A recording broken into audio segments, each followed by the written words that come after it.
You're coming with me today to check out a foreclosure auction. Now, this is going to be a single family home that's going up for auction right here today at the actual property itself. And our subscribers have been watching us for a while, learning about how to do this, and I want to make sure you do too. So make sure you hit the subscribe button and turn on the alerts. Let's go check this property out. All right, so we're about to go check out this property with you. And at a foreclosure auction for single family houses, there's three main things you're doing today when you get to one of these auctions. You're going to be doing your due diligence, coming up with all your different numbers. You'll be looking at how much kind of repairs it's going to need, what kind of damages it might have to the property, what kind of municipal fees are outstanding, taxes, water, sewer bill, fines, those types of things. You're going to use those numbers to, in the greater scheme of things, come up with your bidding strategy. Now that's where you're going to come up with your maximum possible bid. You obviously want to get it as low as possible, but you don't want to get suckered into an emotional fight or the hype of a bidding war. So you want to set your maximum bid, and then you want to remember to stick with that.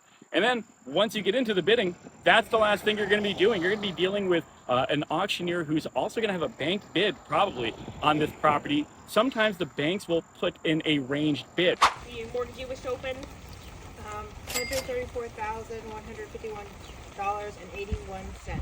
I'm looking for 135. 135. 140. Can I get 145? 145. 145. How about 150? 150 right here. 150. How about 160? 160. 170. 170? I'm at 170. Looking for 175? 175. 175. The bank bids 176. 185. 185. All right, the bank bids 186. All right. 190. 190? The bank bids 198. 200 is where? I have 198 once. 200. 200?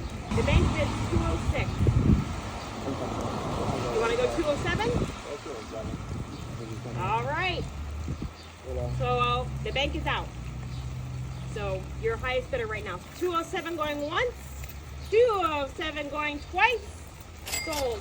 207. Why do they do that? Well, they might throw out an initial bid that's kind of low, but the bank, just like you, has a maximum number that they're going to go with as well. Remember, the bank doesn't own this property. They're the ones that lent on it. So they're looking to protect their interests by having to buy the property back at a select number if they have to, so they can later on sell it. They don't want to let you sneak in and scoop it up for just a couple of $100. We've done that, by the way. It's a great story in our book, Foreclosures Unlocked. So the bidding strategy is going to come into place where the numbers are going to start getting bid up. You're going to start trying to decide how you want to bid. If you want to come across aggressive, jump your bid up by 5,000 or 10,000 to try to knock other people out so they don't compete against you, or do you want to just try to always kind of one-up somebody?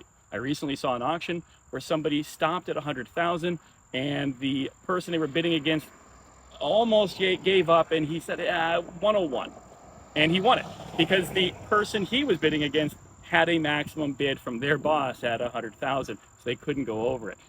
This guy ended up winning the auction just because he went up 1,000 more than he was originally going to do it. So there's a lot of different ways to do it. I can't wait to have you guys be able to see how this works out today.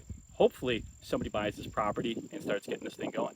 All right, so we're here at the property. This is actually the house right here behind me. I'm doing this from across the street because this does appear to be an occupied property. And, you're not exactly given a guided tour of these things. You're not given access to these properties. You generally are bidding on a mystery box. And remember, that can be very, very scary and not for the faint of heart. That's why people are subscribing and following us, so they can learn more about how to analyze these things. So how do you analyze some of these deals? How do you come up with your numbers? Well, one of the biggest things is by figuring out what the rehab might be on a house like this. What is it going to take to get this house fixed up so that it's at its maximum value? It's after rehab value. And again, I apologize for the cars here. It's a little bit of a busy street, so thanks for sticking through this with me as we show you some of our secrets to buying houses at half price. Now, one of the things I got to show you is you can find out a lot of information online. You can go on sites like Zillow, other websites, and if the home had recently been sold, what you'll see is maybe some interior photos that you don't normally get to see because you don't really get access to these properties, especially if they're occupied. You start figuring out how they're going to compare to properties in the area that have kind of recently sold. Then you start trying to figure out what is it going to take to get this house to be in the same brand new renovated condition, ready for sale as those other homes.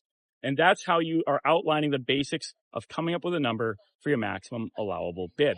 You got to factor in how much profit you're looking to make. If you're looking to wholesale it, flip it, hold it, and rent it, You have to factor in other expenses, like I had mentioned, about municipal fees, taxes, anything else. And then holding costs and closing costs are also something people often forget about when they factor into these deals.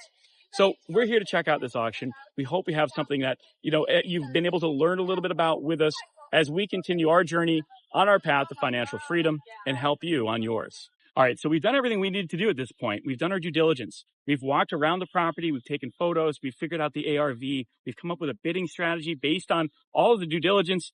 And guess what? Right as everybody's starting to arrive, you can see a lot of the competition showing up behind me here. Right as everybody starts pulling up, minutes before the auction is about to kick off, we find out that it's being postponed.